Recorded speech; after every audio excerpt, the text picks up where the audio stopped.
Hello നമസ്കാരം, ഓല വേൾഡിൻ്റെ പുതിയൊരു വീഡിയോയിലേക്ക് സ്വാഗതം. ഇന്നത്തെ വീഡിയോയിൽ നമ്മുടെ കൂടെ ഉള്ളത് ഇതാൻ സാറും ജോസിനും റിച്ചാർഡും. ഇവർ ഹോല വേൾഡിൻ്റെ സ്റ്റുഡൻസ് ആണ്, മാക്വറി യൂണിവേഴ്സിറ്റി പഠിക്കുന്നവരാണ്. They will share their experience and will also share about their accommodation journey. Let's begin. ജോസിനെ എങ്ങനെയുണ്ടായിരുന്നു? യൂണി അബോർഡ് വഴിയാണ് നമ്മുടെ അക്കോമഡേഷൻ നടന്നത് അല്ലേ? അതെ. ഒന്ന് പറയാമോ എന്തൊക്കെയാണ്? ഫസ്റ്റ്ലി ഞാൻ വിസ വരുന്നതിന് മുമ്പ് തന്നെ എനിക്ക് ഒരു അക്കോമഡേഷനുള്ള കാര്യങ്ങളെല്ലാം ഹോല വേൾഡുകാർ തന്നെ ഇങ്ങോട്ട് തന്നെ ചോദിച്ചു. നമ്മൾ അങ്ങോട്ട് ചോദിക്കുന്നതിന് മുമ്പ് തന്നെ ഇങ്ങോട്ടെല്ലാം ചോദിച്ച് അതാണ് ക്യാമറ ചോദിച്ച് നമ്മളോട് ചോദിക്കുന്നുണ്ടായിരുന്നു. അപ്പം നമ്മളത്രയും കാര്യമായിട്ട് എടുത്തില്ല, കാരണം വിസ വെച്ചില്ല. അപ്പം നമ്മൾ അതിന് മുമ്പ് തന്നെ എനിക്ക് വന്ന് ഞാനൊരു ഡിസംബറിന് മുമ്പ് തന്നെ ഈതൻ സാറിനെ കോൺടാക്ട് ചെയ്തെന്ന് തോന്നുന്നു. ശരി, കോൺടാക്ട് ചെയ്ത് സാറപ്പോൾ പറഞ്ഞു ഇന്നത്തെ അക്കോമഡേഷൻ ഉണ്ട്, നമ്മൾ പേയിങ് ഗസ്റ്റ് ആയിട്ടുണ്ട്, പിന്നെ ഹൗസ് ഓണേഴ്സിന് വീട്ടിൽ താമസിക്കുന്നുണ്ട്. അപ്പം ഞാൻ പറഞ്ഞു നമുക്ക് സ്റ്റുഡൻസൊക്കെ ആയിട്ടുള്ളത് പിന്നെ നോക്കാമെന്ന് പറഞ്ഞു. അതെ, അങ്ങനെ അത് കഴിഞ്ഞ് സാറ് രജിസ്റ്റർ ചെയ്തോളം പറഞ്ഞു. നമ്മുടെ ഇത് ശരിക്കും നമ്മുടെ തേർഡ് കാറ്റഗറിയാണ്. ഓണേഴ്സ് ഡേറ്റാബേസ് വഴിയാണോ സ്റ്റുഡൻസിൻ്റെ ഡേറ്റാബേസ് വഴിയാണോ കിട്ടിയത്? ഇത് ഓണേഴ്സ്. അപ്പോൾ നമ്മുടെ തേർഡ് കാറ്റഗറി വഴി സെറ്റ് ആക്കിയതാണ്. അതെ. അപ്പോൾ ആ വീട്ടിൽ തന്നെ നമ്മുടെ വേറൊരു സ്റ്റുഡൻറ്റ് താമസിക്കുന്നത് വിഷ്ണു വിസ്. അതെ, രണ്ടുപേരും ഹോലവേൾഡിൻ്റെ സ്റ്റുഡൻസ് ആണ്. നമ്മുടെ ഓഫീസിലും വന്നിട്ടുണ്ട് അല്ലേ, നാഷണൽ കോൺഫറൻസിൽ. യെസ്. ആൻഡ് ആ ജേർണിയിൽ ശരിക്കും നമുക്കൊരു ബഡ്ജറ്റ് റേഞ്ച് വേണമെന്നായിരുന്നു ജോസിൻ പറഞ്ഞത്. അപ്പം നമുക്കതിന് മുന്നുള്ള ഓപ്ഷൻസ്, നമുക്ക് പ്രീമിയം ഓപ്ഷൻസ് ഉണ്ട്. ഈ 1ഉം 2ഉം കാറ്റഗറി പ്രീമിയം ഓപ്ഷൻസ് ആണ്. അപ്പോൾ അതിനേക്കാളും കുറച്ചുകൂടെ കോസ്റ്റ് ചെയ്യണമെന്ന് നമുക്ക് ആഗ്രഹം പറഞ്ഞു. ഫ്ലൈ ഹോംസുകാരായിട്ട് ബന്ധപ്പെട്ടായിരുന്നു. അവർ പറഞ്ഞത് $370 to $450. അത് ഈ 1-2 റേഞ്ചാണ്. 1-2 റേഞ്ച് പറഞ്ഞില്ലേ, ഇതാൻ സാറ് പറഞ്ഞ 5 റേഞ്ചിലെ ഫസ്റ്റ് 2 റേഞ്ചിലാണ് അവർ വർക്ക് ചെയ്യുന്നത്. ആ റേഞ്ചിൽ നമ്മൾ വർക്ക് ചെയ്യുന്നുണ്ട്. അത് ഈസി റേഞ്ച്. അതിനെനിക്കൊരു ഏജൻസിയുടെ സഹായം വേണമെന്ന് എനിക്ക് തന്നെ തോന്നാറില്ല. കാരണം എനിക്ക് വേണം ചെയ്യാൻ, നമ്മുടെ സ്റ്റുഡൻറ്റിനോട് വേണം ചെയ്യാവുന്ന ഒരു കാര്യമാണ്. But they do that as a service. But this is the real service. And നമ്മളങ്ങനെ തേർഡ് കാറ്റഗറിയിലേക്ക് കയറി അങ്ങനെ വീടെടുത്തു. അതെ. ആൻഡ് നമ്മുടെ റെൻറ്റ് ഏകദേശം 275. This is subject to market variation കേട്ടോ. ഈ റെൻ്റ് അല്ല, ചിലപ്പോൾ 6 മാസം കഴിഞ്ഞ് നിങ്ങൾ പറയാം ഡിഫറെൻറ്റ് മാറ്റം വരുന്ന അധികം. പിന്നെ അങ്ങനെ ഡിസംബറൊക്കെ ആയിരുന്നപ്പോഴേ നമ്മളൊക്കെ സംസാരിച്ചു തുടങ്ങി. വിസ വന്നതെന്നാ ഓറിയൻറ്റേഷൻ 1 വീക്ക് മുമ്പ് തന്നെ. അപ്പം ഓറിയൻറ്റേഷൻ വരെ നമ്മൾ കാത്തിരുന്നില്ല. അതിന് മുന്നേ തന്നെ നമ്മളൊരു ഐഡിയ ഉണ്ടാക്കി. അത് ഒരു പിക്ചർ കിട്ടും നമുക്ക് വേണ്ടി വർക്ക് ചെയ്യുന്നവർക്ക് ഹെൽപ്പ് ചെയ്യാൻ. ഞങ്ങൾ നേരത്തെ തന്നെ ഇതാൻ സാറുമായിട്ട് കണക്ട് ചെയ്തിരുന്നു. വിസ വന്നു കഴിഞ്ഞിട്ടാണ് നമ്മൾ പേയ്മെൻറ്റ് ബുക്ക് ചെയ്തത്. അതിന് മുന്നേ ബുക്ക് ചെയ്തു. അതെപ്പോഴായിരുന്നു? അതൊരു ജനുവരി ഫസ്റ്റ് വീക്ക് ആയപ്പോഴത്തേക്കും ബുക്ക് ചെയ്തത്. ലിസൺ ഗൈസ്, അപ്പം ഇച്ചിരി നേരത്തെ ബുക്ക് ചെയ്താലേ നമുക്ക് വർക്ക് ചെയ്യാൻ സമയം കിട്ടുള്ളൂ. റേറ്റ് കൂടും അല്ലേ? നമുക്കൊരു അൺകണ്ടീഷണൽ ഓഫർ കിട്ടിക്കഴിഞ്ഞാൽ നമുക്ക് പിന്നെ അക്കോമഡേഷൻ ആയിരിക്കും സെറ്റ് ചെയ്യാം. അപ്പം അൺകണ്ടീഷണൽ ഓഫർ കിട്ടിക്കഴിഞ്ഞാൽ it's A very good time. കാരണം അന്ന് ഞങ്ങൾക്ക് പറയും ഈ പ്രൊഫൈൽ GTA ക്ലിയർ ആവുകയാണ് ഓസ്ട്രേലിയയുടെ ഏറ്റവും ബുദ്ധിമുട്ടുള്ള സംഭവം. ഇത് ക്ലിയർ ആയി കഴിഞ്ഞാൽ നമുക്കറിയാം വിസ കിട്ടും. നമ്മുടെ വഴിയാണ് ഫയൽ മൂവ് ചെയ്യുന്നതെങ്കിൽ നമുക്ക് ഉറപ്പായിട്ടും പറയാൻ പറ്റും നമ്മുടെ GTA ക്ലിയർ ചെയ്യുന്ന കുട്ടികൾ വിസ കിട്ടാൻ 98% ചാൻസ് ആയിരുന്നു കഴിഞ്ഞ ഇന്ത്യക്ക്. ബട്ട് പുറത്തുനിന്ന് വരുമ്പോൾ നമുക്കതൊന്ന് അനലൈസ് ചെയ്താലേ പറയാൻ പറ്റത്തുള്ളൂ വിസയുടെ എല്ലാ കണ്ടീഷൻസ്.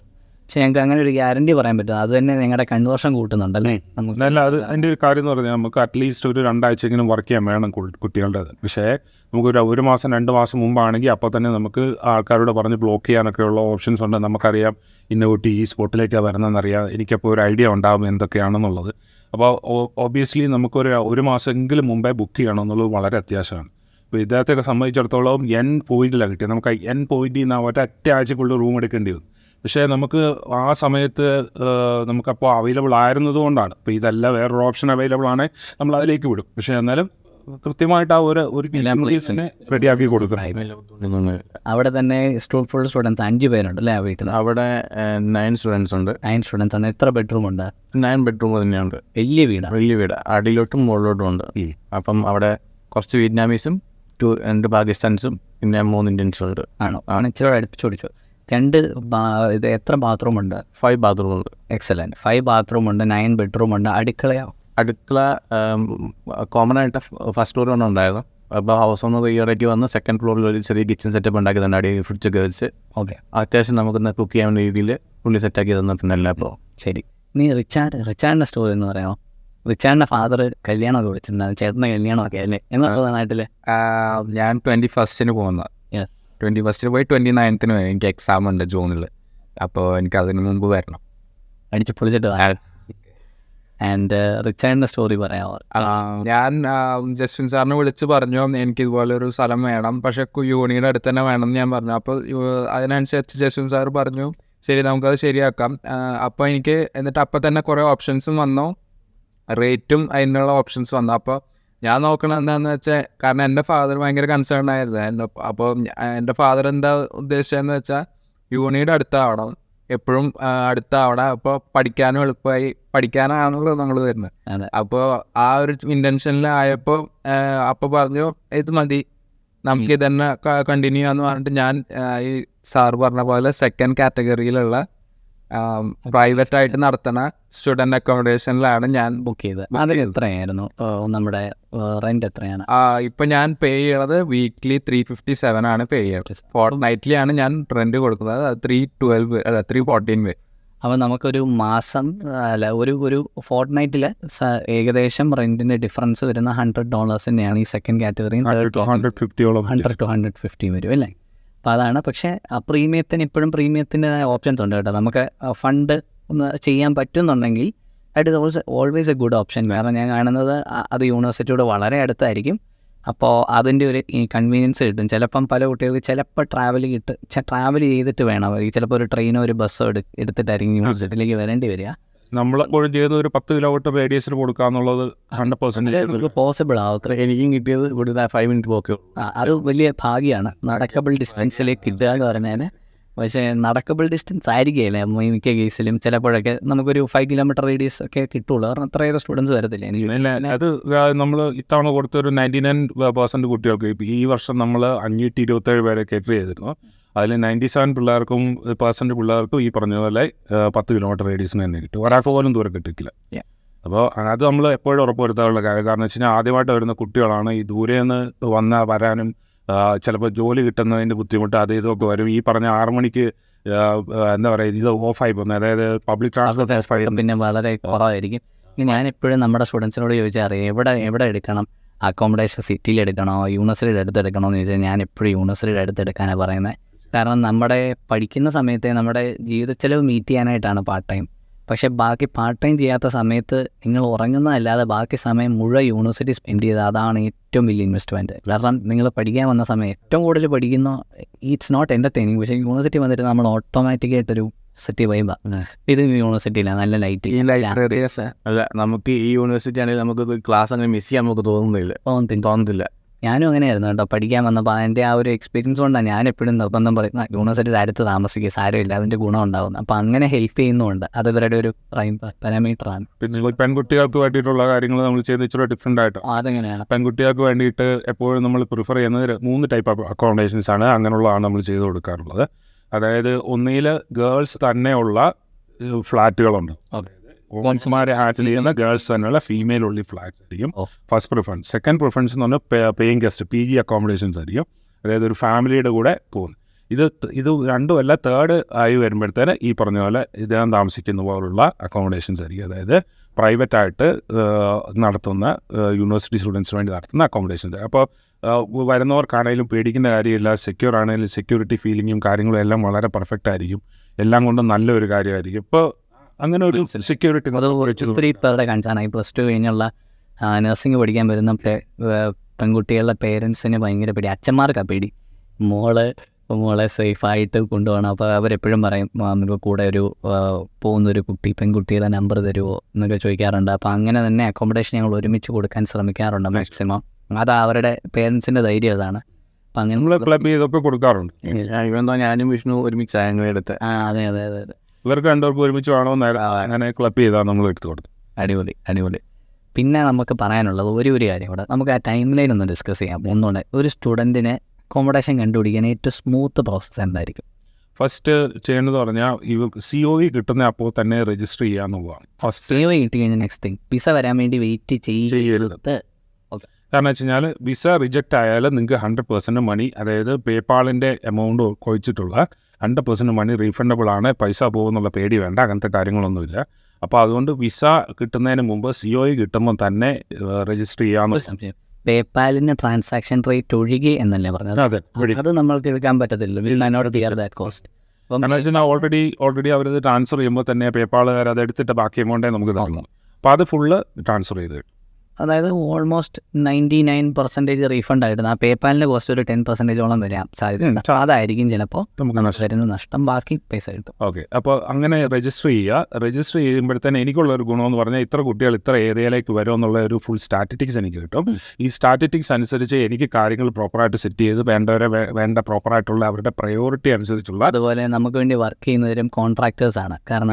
കാരണം ഓരോ ഇൻടേക്കിൻ്റെ സീസണിൽ മാത്രമേ അവരുടെ ജോലിയുടെ ആവശ്യമുള്ളൂ. സോ അവരുടെ എത്ര പേരെ അലോക്കേറ്റ് ചെയ്യണം എന്നുള്ളതൊക്കെ തീരുമാനിക്കാനും ഒക്കെ ഞങ്ങൾക്ക് ബോർഡിന് സാധിക്കുക ഈ ഇത് വരുന്ന സമയത്തായിരിക്കും. അത് പ്രോപ്പറായിട്ട് അതേ COE കിട്ടുമ്പോഴേ വന്നാലേ നമുക്കതെല്ലാം പ്രോപ്പറായിട്ട് പ്ലാൻ ചെയ്യാൻ പറ്റുള്ളൂ. ഈ രണ്ട് പേരോളം നമ്മൾ ഏറ്റവും ആക്സിഡൻ്റലായിട്ട് വരുന്ന ഏറ്റവും അവസാനം വരുന്ന കുട്ടികൾക്ക് വേണ്ടി മാറ്റി വെക്കുകയും ബാക്കിയുള്ളവർക്കെല്ലാം പ്രോപ്പർ അലൊക്കേഷനുമാണ് നമ്മൾ കൊടുക്കുന്നത്. അങ്ങനെ എമർജൻസി കരുതലും കാരണം വെച്ച് കഴിഞ്ഞാൽ എസ്പെഷ്യലി കൂടുതൽ ഫ്ലോ ഉണ്ടായാലും നമ്മൾ അതിന് പ്ലേസ് ചെയ്തേ പറ്റുള്ളൂ. അപ്പോൾ അതിനനുസരിച്ചൊരു പക്ഷേ ഈ എമർജൻസിയിൽ നിൽക്കുമ്പോൾ എപ്പോഴും ഓർത്തോണം, ഏറ്റവും അവസാനം നമ്മൾ ബുക്ക് ചെയ്യാൻ പോയി കഴിഞ്ഞാൽ റെൻറ്റിൻ്റെ റേറ്റ് വളരെ കൂടുതലായിരിക്കും. ഡിമാൻഡ് വളരെ കൂടുതലായിരിക്കും. ഏറ്റവും അവസാനം 4 റൂമും കാണും, 10 ആവശ്യക്കാരും ഉണ്ട്. അപ്പോൾ എന്ത് ചെയ്യും? റെൻറ്റ് റേറ്റ് നോർമലായിട്ട് ഓണർ തന്നെ കൂട്ടിയിടും. അതേനോ? കാരണം 2 കാര്യങ്ങളുണ്ട്. ഒന്ന് ഇത് പറഞ്ഞ് റേറ്റ് ഭയങ്കര ഹൈ ആയിരിക്കും. 2 ദൂരമായിരിക്കും കിട്ടുന്നത്. നമുക്ക് അടുത്ത് കിട്ടത്തില്ല. അടുത്തുള്ള വീടുകളെല്ലാം പോയിട്ടുണ്ടാവും, ദൂരെ ആയിരിക്കും കിട്ടുന്നത്. 3ാമത് ഈ പറഞ്ഞ പോലുള്ള സെക്യൂരിറ്റി പ്രശ്നങ്ങളുണ്ടാകും. കാരണം ഒറ്റയ്ക്ക് ബസ്സിന് കയറി വരണം, ഒറ്റയ്ക്ക് ട്രാമിനോ ട്രെയിനിനോ കയറി വരണം, അതൊക്കെ വലിയ ബുദ്ധിമുട്ടാണ്. അപ്പോൾ ഇതുപോലെ 6 മണിക്ക് ശേഷം ഓക്കെ ചിലപ്പോൾ കുട്ടികൾക്ക് പറഞ്ഞാൽ ക്ലാസ്സുകൾ രാത്രി വരുന്ന സമയത്ത് ഇവരെങ്ങനെ തിരിച്ച് വീട്ടിലെത്തും? ആദ്യമായിട്ട് വരുന്ന കുട്ടികൾക്ക് അതൊക്കെ ഒരു വലിയ പ്രശ്നമാണ്. അപ്പോൾ നാട്ടിലിരിക്കുന്ന ഫാദറിനോ മദറിനോ ഹെൽപ്പ് ചെയ്യാൻ പറ്റില്ല. അവർക്ക് ഇവിടെ ഉള്ള കൂട്ടുകാർക്ക് ആർക്കും വണ്ടിയോ കാറോ കാര്യങ്ങളോ ഒന്നും കാണത്തില്ല. അപ്പോൾ എപ്പോഴും നേരത്തെ ബുക്ക് ചെയ്യുകയാണെങ്കിൽ നേരത്തെ അടുപ്പിച്ചുള്ളത് നമുക്ക് എടുത്തു കൊടുക്കാൻ പറ്റും. യെസ്. അപ്പോൾ നമ്മൾ ആദ്യം യൂണിയൻ ബോർഡ് വഴി രജിസ്റ്റർ ചെയ്യുക. അപ്പോൾ രജിസ്റ്റർ ചെയ്യാൻ ഏറ്റവും എളുപ്പമുള്ള പരിപാടി നമ്മുടെ ഹോലാവേൾഡിനെ ആഫ്റ്റർ സർവീസ് ടീമിനെ തന്നെ കോൺടാക്ട് ചെയ്താൽ മതി. എൻ്റെ നമ്പർ ഈ വീഡിയോ ഡിസ്ക്രിപ്ഷനിൽ കൊടുത്തേക്കാം. അല്ലെങ്കിൽ ഒരു എൻക്വയറി ഫോം ഉണ്ട്, ആ എൻക്വയറി ഫോം ഫില്ല് ചെയ്താൽ മതി. നമ്മുടെ യൂണിയൻ ബോർഡായിട്ട് കണക്ട് ചെയ്ത് തരും. നമ്മുടെ ഇന്ത്യൻ ഓഫീസിലേക്ക് പേയ്മെൻറ്റ് തന്നാലും നമ്മൾ അക്കോമഡേഷൻ്റെ കാര്യം തരും. അത് ഹോലാവേൾഡിൻ്റെ സ്റ്റുഡൻസ് എന്ന് മാത്രമല്ല കേട്ടോ, പുറത്തുനിന്നുള്ള സ്റ്റുഡൻസും നമ്മുടെ ഈ യൂട്യൂബ് ചാനൽ കാണുന്നവരാണെങ്കിൽ we consider them as our family. അപ്പോൾ അവർക്ക് എന്താണെങ്കിലും നമ്മളെ ഹെൽപ്പ് ഉണ്ട്. തീർച്ചയായിട്ടും ഹോലാവേൾഡിൽ നിന്ന് വരുന്ന കുട്ടികൾ ഏത് രീതിയിലുള്ളവരാണെങ്കിലും ഞങ്ങൾ ആ രീതിയിൽ തന്നെ ഹാൻഡിൽ ചെയ്തു. നമ്മുടെ കുട്ടികൾ എങ്ങനെ ഉണ്ടായിരുന്നു ഹോലാവേൾഡിൻ്റെ സ്റ്റുഡൻസ്? നല്ല കുട്ടികളായിരുന്നു. ഈ തവണ വന്നതിൽ 99-100% ആൾക്കാരെ നമ്മൾ പ്രോപ്പറായിട്ട് പ്ലേസ് ചെയ്തു. എല്ലാവരും വളരെ ഹാപ്പിയാണ്. ആർക്കും കുഴപ്പങ്ങളൊന്നുമില്ല. ദൂരം പ്രശ്നമില്ല. എല്ലാവരും ഇപ്പം ജോലി കിട്ടാനുള്ള തിരക്കിലാണ് പോകുന്നതെന്നുള്ളതേ ഉള്ളൂ. പക്ഷെ കുഴപ്പങ്ങളൊന്നും ഇന്ന് നമ്മുടെ കൗൺസിലേഴ്സ് കുറച്ച് കാര്യങ്ങളൊക്കെ പറഞ്ഞു കൊടുത്തിട്ടാണ് നമ്മുടെ കുട്ടികളെ വിടുന്നത്. അപ്പം അതിൻ്റെ ഹാൻഡിൽ ചെയ്യാൻ കുറച്ചുകൂടെ എളുപ്പമായിരിക്കും അല്ലേ? ചില ഡിസ്റെസ്പെക്ട്ഫുൾ ആയിട്ടുള്ള സ്റ്റുഡൻസിൻ്റെ എണ്ണം കുറവായിരുന്നു. അത് വളരെ കുറവാണ് വരുന്നത്. ഇപ്പോൾ ഈ കാലങ്ങളിൽ കുട്ടികൾ ഇച്ചിലൂടെ വ്യത്യാസമുണ്ട്, നല്ല പിള്ളേരാണ് വരുന്നത്. ആദ്യകാലങ്ങളിലൊക്കെ വരുമ്പോഴത്തേനുള്ള ഒരു വ്യത്യാസം ഉണ്ടായിരുന്നു. പക്ഷെ ഇപ്പോൾ വരുന്ന കുട്ടികളെല്ലാം ഇച്ചിലൂടെ റെസ്പെക്റ്റഡ് ആയിട്ടുള്ള രീതിയും ഇടപെടലും ഒക്കെ പഠിച്ചിട്ടുള്ളതും എല്ലാം നല്ല പിള്ളേരാണ്. എക്സലന്റ്. പിന്നെ നമ്മൾ ആദ്യം ഇങ്ങനെ ബുക്ക് ചെയ്യുന്നു. അത് കഴിഞ്ഞ് അക്കോമഡേഷൻ ഇവിടെ എടുത്ത് വരികയാണെങ്കിൽ നിങ്ങൾക്ക് ശരിക്കും ഒരു 6 monthsലേക്ക് ഈ അക്കോമഡേഷൻ എടുത്താലും മതി. അത് കഴിയുമ്പോൾ നോർമലി സ്റ്റുഡൻസ് ഫ്രണ്ട്സ് കൂടി വീട് കണ്ടുപിടിച്ച് മാറുന്നതാണ് അതിൻ്റെ ഒരു രീതി. അത് തന്നെ ആയിരിക്കും ചിലപ്പോൾ ഒന്നുകൂടെ നല്ലത്. കാരണം നമ്മൾ കുറച്ചുകൂടെ കംഫർട്ടബിൾ ആണ്. നമുക്ക് പറ്റുന്ന ആൾക്കാരെ നമുക്ക് ഐഡൻറ്റിഫൈ ചെയ്യാനൊരു ടൈം വിൻഡോ കിട്ടി. അതിനുശേഷം നിങ്ങൾക്ക് ജോലി ആയി കഴിഞ്ഞാൽ, നിങ്ങൾക്ക് പേ സ്ലിപ്പ് ആയി കഴിഞ്ഞാൽ നിങ്ങൾക്ക് തന്നെ റെൻ്റൽ പ്രോപ്പർട്ടി കണ്ടുപിടിക്കാം. ഇനി ആ ഓപ്ഷൻസ് കൂടി ഒന്ന് പറഞ്ഞു തരാം എന്തൊക്കെയാണ്. ഇപ്പം നമുക്കിപ്പം ഒരു 6 മാസമൊക്കെ കഴിഞ്ഞ് നിങ്ങൾക്ക് പേ സ്ലിപ്പൊക്കെ ആയി കഴിഞ്ഞാൽ പിന്നെ ഇതാൻ സാറിന് ഹെൽപ്പ് എടുക്കണമെന്നില്ല. നിങ്ങൾക്ക് തന്നെ വേണം അക്കോമഡേഷൻ കണ്ടുപിടിക്കാൻ. ജോലി ഇല്ലെങ്കിൽ ഇതാൻ സാറിനെ തന്നെ വിളിക്കണം. കാരണം he can only place you without A job ഉണ്ടെന്നുണ്ടെങ്കിൽ നിങ്ങൾക്ക് തന്നെ ചിലപ്പം പേ സ്ലിപ്പ് വെച്ചിട്ട് ഒരു real estate agent process cut ചെയ്യണം. പക്ഷെ അങ്ങനെ ചെയ്യുന്നവരുണ്ട്. But that is very good. കാരണം നിങ്ങളുടെ ഫ്രണ്ട്സ് മാത്രം. അപ്പോൾ അങ്ങനെ ചെയ്യണമെങ്കിൽ realestate.com, domain.com, ഫ്ലാറ്റ്മീറ്റ്സ് എന്ന് പറഞ്ഞ സൈറ്റിനകത്താണ് 1-2 റൂമായിട്ടൊക്കെ വേണേൽ കിട്ടും. പിന്നെ ഗംട്രി ഉണ്ട്. ഇതിൻ്റെ ലിങ്കുകൾ കൂടി നമ്മൾ അവിടെയും വരുന്നുണ്ട്, അവിടെ ഉണ്ട്. പക്ഷേ ആ സമയത്ത് നിങ്ങൾക്ക് തന്നെ പോയി കണ്ടേച്ചിട്ടേ ഒരു കാര്യം ചെയ്യാവുള്ളൂ. അതുകൊണ്ടാണ് നമ്മൾ വിദേശത്തുനിന്ന് വരുമ്പോൾ നേരെ കയറി ഈ സാധനം ചെയ്യാൻ ഞാൻ പറയാത്തത്. കാരണം അവിടെയാണ് തട്ടിപ്പ് നടക്കുക. നമ്മൾ +91 നമ്പറിൽ നിന്ന് +61 കോൺടാക്ട് ചെയ്യാൻ ശ്രമിക്കുമ്പോഴേ അവർക്കറിയാം ഇവൻ നാട്ടിലാണ്. +61 നമ്പർ ആയി കഴിഞ്ഞാൽ നമ്മളെ പറ്റിക്കാനുള്ള സാധ്യത കുറവാണ്. കാരണം നമ്മൾ പൈസ കൊടുക്കുന്നതിന് മുന്നേ വീട് പോയി കണ്ട് ആളുണ്ടെന്ന് ഉറപ്പുവരുത്തിട്ടായിരിക്കും കൊടുക്കുന്നത്. യെസ്. അപ്പം വേറെ എന്താണ് നിൽക്കുന്നത് പറയാൻ? ക്വസ്റ്റ്യൻ ഉണ്ടോ അവരോടാ? നിങ്ങൾക്ക് എന്തെങ്കിലും ക്വസ്റ്റ്യൻസ്? ഹാപ്പിയാണ്. വർക്കും പിന്നെ വീടായിട്ട് വലിയ ആ ജോലി എവിടെ കിട്ടിയിരിക്കുന്നത്? എനിക്ക് പാരാമറ്റയിൽ ഒരു BMW കാർ വാഷിലാണ് കിട്ടിയേക്കുന്നത്. ഓക്കെ, അടിപൊളി. എനിക്കൊരു ഇറ്റാലിയൻ റെസ്റ്റോറൻറ്റിൽ കിച്ചൺ ഹാൻഡ് ആയിട്ട് യെസ്, ഇതൊക്കെയാണ് ഫസ്റ്റ് കിട്ടുന്ന ജോബ്സ്. ആദ്യത്തെ ഞാൻ കഴിഞ്ഞ ദിവസം ഒരു വീഡിയോ ഇട്ട് നിങ്ങൾ കണ്ടാണ്. അതിനകത്ത് ഞാൻ പറയുന്ന പല കുട്ടികൾക്കും ഇപ്പോഴും ജോലി ആവാത്തവരുണ്ട്. ഇപ്പം പെൺകുട്ടികളൊക്കെ അവർ ഒരു താഴോട്ട് ഇറങ്ങാനൊരു മടി, അഡ്മിൻ ജോബേ അപ്ലൈ ചെയ്തുള്ളൂ. അല്ലേ, ഓസ്ട്രേലിയയെ സംബന്ധിച്ചിടത്തോളം ജോലിയെല്ലാം നമ്മൾ ഒരേപോലെയാണ് കാണുന്നത്. ചിലപ്പോൾ ക്ലാസിഫിക്കേഷൻ അല്ലല്ലോ. അതെ. മാത്രമല്ല ഇപ്പം ഈ പറയുന്ന നഴ്സിംഗിൻ്റെ ജോലി ഞാൻ ചെയ്തിട്ടുണ്ട്. ആ നഴ്സിംഗിൻ്റെ ജോലി ചെയ്യുന്ന സെയിം പ്രൈസിങ് തന്നെയാണ് ഇപ്പോൾ ഇവർ ചെയ്യുമ്പോൾ കിട്ടുന്നത്. ഈ പറഞ്ഞ പോലെ $25 സ്റ്റാർട്ടിങ്, നിങ്ങൾക്ക് $25 സ്റ്റാർട്ടിങ്. ഇവിടെ നമുക്ക് അത് ക്ലാസിഫിക്കേഷൻ ഇല്ല. നമ്മൾ എന്ത് ജോലി എല്ലാ ജോലിക്കും റെസ്പെക്റ്റ് ഉണ്ട്. നമ്മുടെ വീട്ടിൽ ക്ലീനിങ്ങിനൊക്കെ ആയാലും വരുമ്പോൾ എൻ്റെ ഫ്ലീസ് ക്ലീനിങ് ആയാലും ഇടയ്ക്ക് ഒരു ഫ്രീക്വൻറ്റ് ക്ലീനിങ്ങിനൊക്കെ വരുന്നത് എൻ്റെ അമ്മേനെ കിടിലും അതറിയാം. അവർ വരുന്നത് പെർഫ്യൂമൊക്കെ അടിച്ച് വരുന്ന കാറുകൾ അടിപൊളി കാറും വന്നിറങ്ങുന്ന ക്ലീനറാണെന്ന് നമ്മൾ ഇമാജിൻ ചെയ്യാൻ പറ്റത്തില്ല. തീർന്നു അടിപൊളിയായിട്ട് പ്രൊഫഷണലായിട്ട് ക്ലീൻ ചെയ്ത് പോകുന്നു. അപ്പം ഇതിനെ നമ്മൾ എങ്ങനെ കാണുന്നു എന്നുള്ളതാണ്. അപ്പോൾ നാട്ടിൽ ഏറ്റവും വലിയൊരു മിസ്കൺസെപ്ഷൻ, ഈ മടി പിടിച്ചിരിക്കുന്ന പിള്ളേർ അഡ്മിൻ ജോലിയെ പോവുള്ളൂ എന്ന് പറഞ്ഞാൽ അവർക്ക് ആ ജോലി കിട്ടണമെങ്കിൽ കമ്മ്യൂണിക്കേഷൻ ചെയ്യാൻ പഠിക്കണം. അതിനൊരു ശകല സമയം വേണം. ഇപ്പം ഇവർ ചെയ്യുന്നതാണ് റൈറ്റ്. ഇപ്പം നമുക്ക് കിട്ടുന്ന ജോലി ഇതാണ്. ഇതിൽ കയറുക, കമ്മ്യൂണിക്കേഷൻ പഠിക്കുക, ടീം വർക്ക് പഠിക്കുക, ആൾക്കാരായിട്ട് ബിഹേവ് ചെയ്യുക, then you will get better opportunities. അവിടെ സ്റ്റക്കാവില്ലേ, 6 മാസമൊക്കെ കഴിയുമ്പോൾ definitely you will get better jobs. ഞാൻ കിച്ചൺ ഹാൻഡായിട്ടാണ് സ്റ്റാർട്ട് ചെയ്തത്. പിന്നെ 1 വർഷത്തോളം ഞാൻ അങ്ങനത്തെ ബേക്കറി ജോലി ചെയ്തു, കിച്ചൺ ഹാൻഡ് ജോലി ചെയ്തു. പിന്നെ 1 ഇയർ ആയപ്പോൾ ക്രൗൺ എന്ന് പറഞ്ഞ കസിനോ ഇല്ലേ മെൽബണിലെ, ക്രൗൺ കസിനോയിൽ വെയിറ്ററായിട്ട് ഫ്രൈഡേ സാറ്റർഡേ നൈറ്റ് ഷിഫ്റ്റ് ആയിരുന്നു. അപ്പം $30 വെച്ച് കിട്ടും. പക്ഷെ അത് കിട്ടിയത് നമ്മൾ നെറ്റ്വർക്ക് ചെയ്തപ്പോഴാണ്. അതെങ്ങനെ ജോലി സ്ഥലത്ത് പോകുമ്പോൾ നമ്മൾ പഠിക്കുക. ഇവിടെ ജോലി കിട്ടണമെങ്കിൽ നെറ്റ്വർക്കിംഗ് ആണ് ഏറ്റവും വലിയ പ്രധാനം. അതെ, അത് ഒരു ആദ്യത്തെ വരുന്ന ഒരു 3 മാസത്തോളം ജോലി കിട്ടുമെന്ന് നമ്മളങ്ങ് വന്നു കഴിഞ്ഞാൽ ഉടനെ ജോലി ഒരിക്കലും കിട്ടുന്നത്. നമ്മളെപ്പോഴും ചിന്തിക്കേണ്ട ഒരു കാര്യം 3 മാസത്തെ ഒരു ഗ്യാപ്പ്. എക്സാക്ട്ലി, നമ്മൾ സെയിം കാര്യമാണ് പറഞ്ഞത്. 3 മാസം ഞാൻ പേരൻസിനോട് പറയാൻ 3 മാസത്തേക്ക് പിള്ളേർക്കുള്ള ഫണ്ട് കൊടുത്തേക്കണം. അത് കഴിഞ്ഞാൽ പിന്നെ ടെൻഷൻ അടിക്കാം. 3 മാസത്തിനുള്ളിൽ ജോലി കണ്ടെത്താൻ നോക്കും. ഇല്ലെങ്കിൽ അവരുടെ ആറ്റിറ്റ്യൂഡിൽ എന്തോ പ്രോബ്ലം ഉണ്ടെന്നാണ്. നമ്മൾ കണ്ടിന്യൂസ്ലി സെർച്ച് ചെയ്തുകൊണ്ടിരിക്കണം. ഇവിടെ സംബന്ധിച്ച് നോക്കുമ്പോൾ നമുക്ക് ഇറങ്ങി തപ്പിയ എവിടെയെങ്കിലും ജോലി കിട്ടും. ആണല്ലോ. ജോസിനാണ് ആദ്യം ജോലി. എനിക്ക് ഒന്ന് മോട്ടിവേറ്റ് ചെയ്തേരും. എനിക്ക് പറയാനുള്ളത്, നമ്മൾ ഇവിടെ വന്നു കഴിഞ്ഞാൽ നമ്മുടെ സീനിയേഴ്സിനെ ആദ്യം പരിചയപ്പെടുക. അതാണ്, സീനിയേഴ്സിനെ പരിചയപ്പെടുക. എൻ്റെ സീനിയർ വഴിയാണ് എനിക്ക് ഇവിടെ കിച്ചൺ ഹാൻഡ് ജോലി ചെയ്തത്. പുള്ളി ഇപ്പോൾ ആൽഡിയിലാണ് വർക്ക് ചെയ്യുന്നത്. അങ്ങനെ നമ്മൾ ആൽഡി കയറും. പുള്ളി അവിടെ പഠിച്ചിറങ്ങി ഈ വർഷം പാസ്ഔട്ടാവും.